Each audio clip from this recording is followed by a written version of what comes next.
The successful slave revolt was not the end of the story.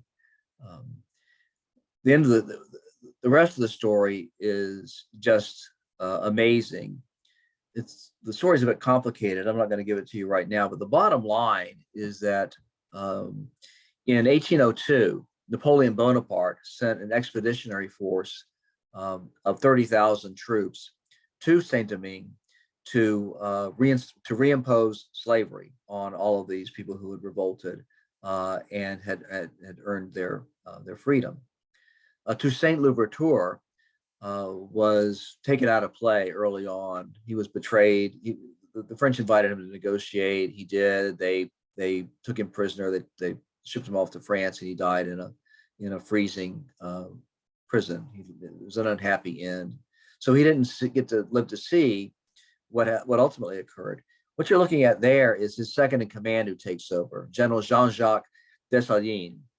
And there was when the 30,000 French troops first arrived, there was this kind of uneasy standoff, between the two. And Toussaint Louverture was actually looking for some kind of negotiated settlement. That's when the French got him. But they weren't, but things were kind of tense, but hanging in there just until they got word that on the island of Guadeloupe, which is over in the Eastern Caribbean, Haiti's over in the way in the Western Caribbean, they got word that an expeditionary force had arrived there as well and had reinstituted slavery. And that's when General Dessalines just went medieval on that 30,000 man French expeditionary force and wiped it out, just destroyed it. It was another version of Nat Turner's rebellion or slave revolt or whatever, in the sense of all the human life that was lost. But I mean, it was just one thing about sugar, being on a sugar plantation, one thing you got is plenty of machetes, and the upshot is that the Republic of Haiti gets established in 1804, and I think I've already said this. The Second Republic in the New World and the first Black Republic ever. But that's all as may be. We're back to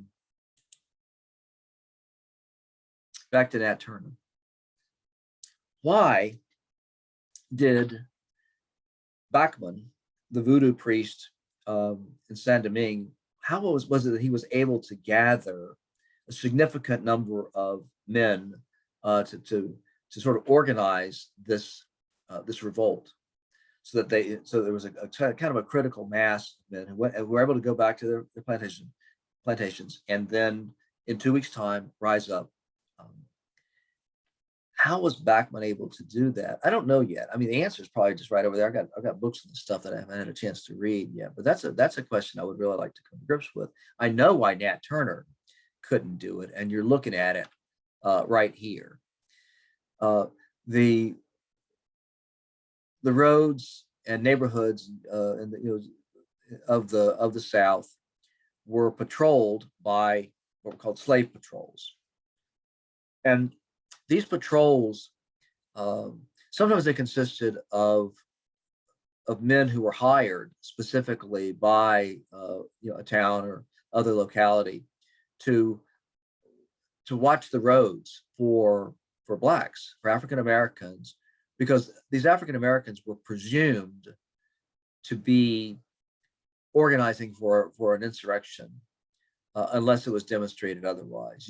If you were enslaved, you were not allowed to leave plantation. You were presumed to be escaping, or you were presumed to be going over to hatch an insurrection. But whatever you were doing, if you were doing on that road, you better have a pass. And they were, these slave patrols were on a hair trigger sometimes, particularly in times of insurrection, like with Nat Turner's rebellion and the months, after that. But they were one of the mechanisms by which that were designed sort of to interdict the very possibility of slaves being able to organize and to create an insurrection. After Nat Turner's rebellion, after it was like, oh, Nat Turner could read and could understand the Bible in his own way, and could like read the Book of Exodus and in the last shall be first and the first shall be last. You know, he understood that part. Yeah, better that blacks don't read, you know, from now on. Few of the men did anyway, but now it was made flat out illegal to do it. Partly because they might get ideas, and also partly because you could read, you could write, and then you could communicate a message to another plantation about rising up for a revolt. By the same token, slaves were not allowed to own anything that could make a loud noise. Couldn't have drums, couldn't have horns of any kind, because those could be used to signal as well. Now, an interesting thing about the slave patrols is that, well, from a military history standpoint, sometimes they were composed of militia. And particularly in times where things were tense, the militia would come out and would function as the slave patrols. Other times, these slave patrols functioned in other ways. You would have men hired to do it. You might have a kind of a posse comitatus arrangement where citizens, male citizens would come out for a while and deal with the situation. They happen in different kinds of ways. But there is a theory that the slave patrols created a kind of a model of law enforcement, a model of law enforcement based upon suspicion, not based upon being the nice cop on the beat, protecting the good civilians, good citizens around, and so forth. But no, a model of law enforcement that presumed that people were up to no good, and particularly black people were up to no good. And this is contested. And the woman who wrote the book, the best book we have on the slave patrols, says basically, yeah, I've heard that analogy, and I don't think it applies in any easy kind of way. But the idea is out there, and it's suggestive, and I think it can be made. The argument can be made, as so many arguments are, in a clunky kind of way. But there's something there that's worth thinking about.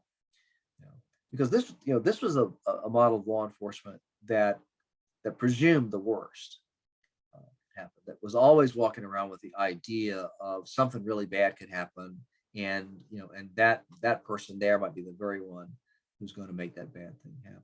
So it's an interesting idea, but the operative point for our purposes is that these slave patrols made it very unlikely that Nat Turner could have accomplished what he wanted to accomplish, because he couldn't organize on the same scale as was possible in Saint-Domingue. After Nat Turner was convicted of starting the insurrection, but before he was hanged, a lawyer named Thomas Gray came to his jail cell and got Nat Turner to talk about, what lay behind his starting the insurrection. And Nat Turner agreed to talk, and Thomas Gray wrote everything down. He says pretty much the way that Nat Turner told it to him, and this was published in the same year. And it's interesting because at the time, Nat Turner's insurrection was obviously a very big deal for a while, but in the same way that the Haitian Revolution, you probably never heard of the Haitian Revolution, that just got pushed out of sight. Well, Nat Turner's rebellion kind of got pushed out of sight too over time, until it was largely just a roadside marker. And this is the marker in the neighborhood where Nat Turner's rebellion occurred. It's actually in Virginia, just over the state line from where my mom lived. My mom grew up about 20 miles from where the insurrection took place, and militia from my mom's community were among those who went up into Virginia to put down the insurrection. Well, a novelist named William Styron was from Virginia, and he says that he drove past this marker one time, and he'd never heard of this thing, but it interested him. And then he found out about Thomas Gray's writing the Confessions of Nat Turner. He got a hold of that and read it, and decided to write a novel called The Confessions of Nat Turner, which was published in 1967. And it was a fascinating novel because what he did was he did it in the first person. He wrote it as if he was Nat Turner. And so when it first came out, I mean, it was like, from a literary standpoint, I mean, it's a tremendous novel. It's a great read. Styron's a great novelist anyway. Another novel that he did that became an important movie is Sophie's Choice, which, you know, for reasons of time, I won't get into today. But that's another tremendous work that's not entirely unrelated to Confessions of Nat Turner.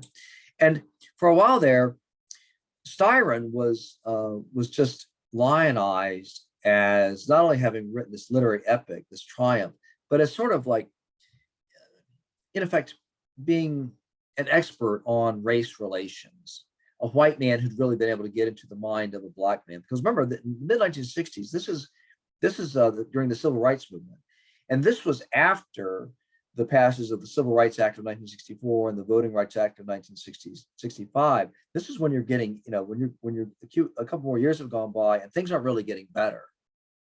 You know, there's this sort of there is this sort of story we tell ourselves, some of us do, you know, today, that with the passage of those two acts, you know, everything's fine. And if you say that racism still exists, well, you're a racist yourself, or something along those kinds of lines. No, that's moonshine.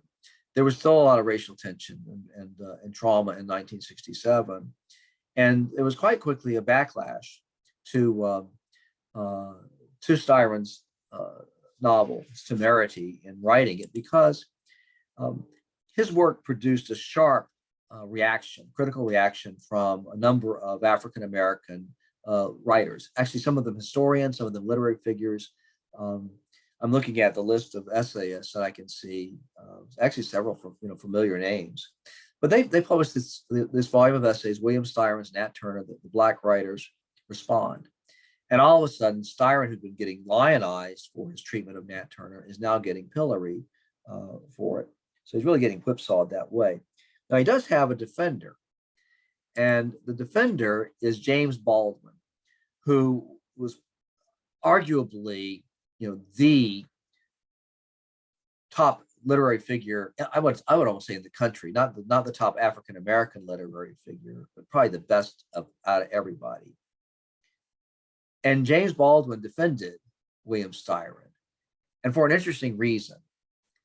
And the interesting reason is this: they were friends, and Styron was the descendant of slaveholders, and Baldwin was the descendant of slaves, and they were friends, and they were both writers. And one summer, Baldwin needed a place to stay to get some work accomplished, you know, and Styron invited him to stay with him and his wife Rose. They had a nice 6-acre farm and a kind of a building that was detached. It had a nice place to work, and Styron turned it over to James Baldwin to use, and during the day, Styron would write his stuff, and Baldwin would write, you know, his stuff, and then in the evenings they'd get together with Rose and socialize. Well, one of the things that Baldwin said when Styron mentioned about hearing about the insurrection and getting a hold of the confessions of the Thomas Gravesman, says, you know, he basically he all but dared him to write a novel about it, and Styron did. So I'll stop there. There's more to the story. Okay, so stay tuned.